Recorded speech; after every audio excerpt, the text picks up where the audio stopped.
Sexton with KCP in front of him. Gets back over time and score. KCP on its way. Not there. They foul free throws officially here at the end of the game. Oh no! We suck again!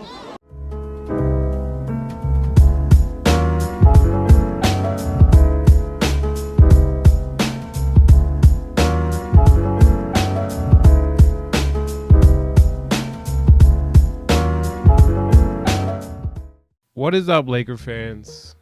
It's your boys, Warr's World. And let's get right into it. Let's be real. Let's have a moment of silence for the Lakers. All right, that was real quick. Yeah, let's give a recap of what was witnessed last night. Lakers lost 101-95. The stats will tell you we played well enough to win the game, but clearly we didn't win the game. Kyle Kuzma had 29 points, 4 turnovers, 5 fouls. B.I. had 22. Zoe had 13, 8, and 8. As a team, we shot 59% from the free throw line, which is actually the most consistent thing we have done this year. And we shot 20% from the three-point line. Now, the 20% doesn't bother me because I already expect this team not to shoot well. We're gonna be one of those up and down teams when it comes to the three-point line, but free throws drive me nuts, bro. Like we're shooting just as well, maybe a little bit better, as Shaq did in the playoffs. Bruh. Do you know how bad that is? By the way, I'm so sorry if I sound different. I am sick. I'm sure you can see I'm hair all messed up, nose feels jacked up, my throat itches, but I had to make a video because last night. But with this Laker loss, I feel like I'm making my last video all over again. We got to go back to the Lakers and the young core and their inconsistencies. When is patience, or willing to be patient, when is that good enough?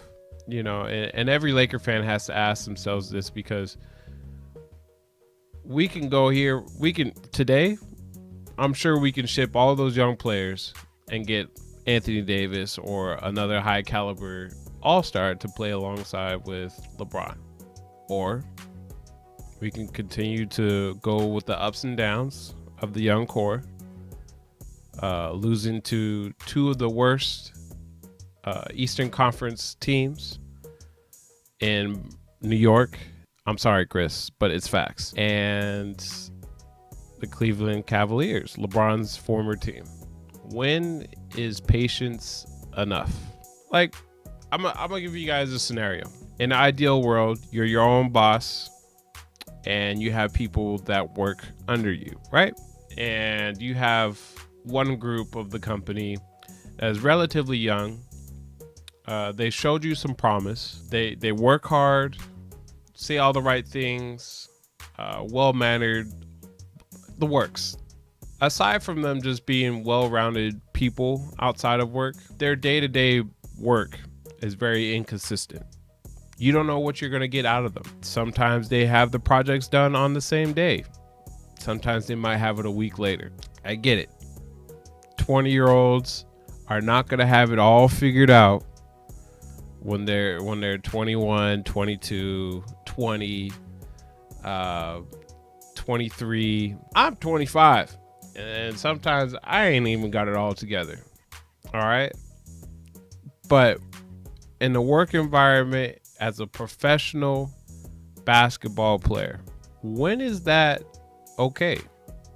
When is that a valid excuse? And I'm trying not to compare my job and what I do for a living to a professional athlete's, but it's the closest comparison I have at the moment. I don't know. There's a clip on Twitter too that was very interesting, and I want to bring it up. Watch this clip. Ride the wave. You signed up for this. You got to deal with it. You made your bed. You're putting all these young guys around LeBron.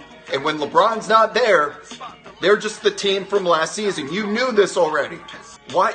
That's the problem, man. Someone just said LA needs the playoffs. Why do the Lakers need the playoffs? You have 50 freaking championships. All you care about is making the playoffs? If you make moves to just make the playoffs this year, the whole point of bringing on LeBron James combusts. Now, he's absolutely right. My issue with this video is that there's fans out there, there's a lot of them, that have told me that this Laker team was going to make playoffs even if LeBron wasn't here. Now, let that marinate. Let that sit with you right quick. I can easily tell you right now, if LeBron didn't come here, we're not making playoffs. Fuck no, baby. The West is way too deep for our young players and their inconsistencies.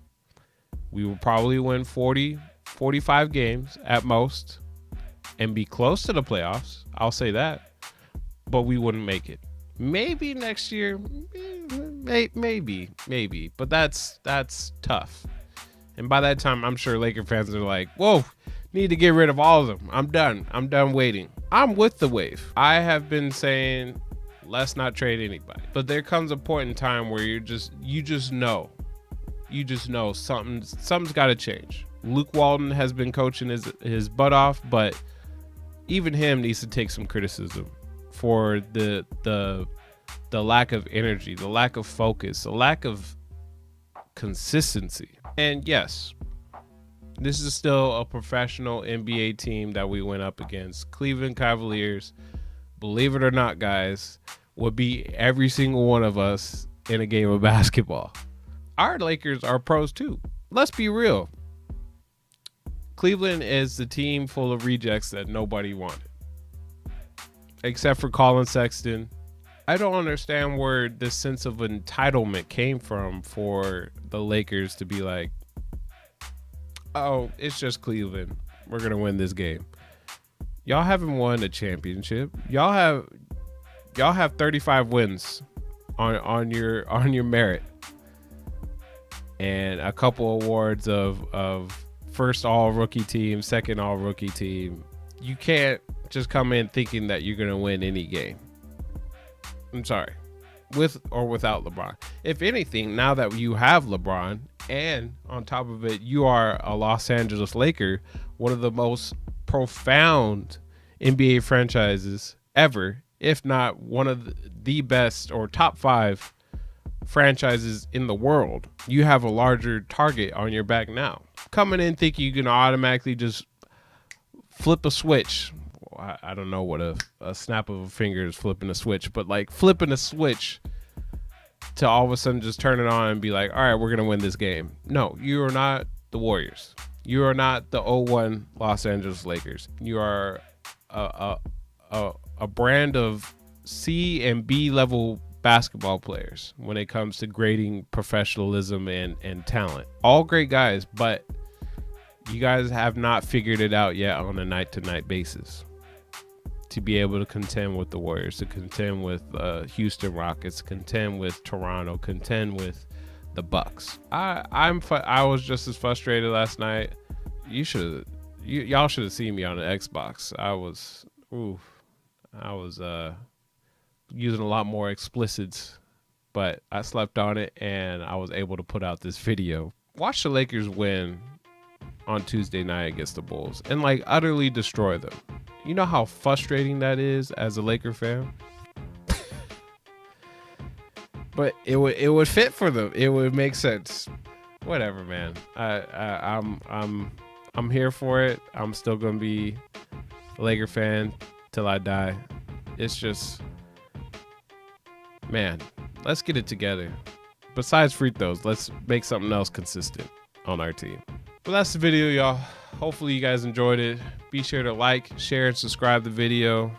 Share your thoughts on what the Lakers, on what you think needs to happen for this Laker team to be better or more consistent. LeBron comes back shortly, so maybe all these problems will go away. Maybe not. I don't know. All right, y'all. Till the next video, I'm out.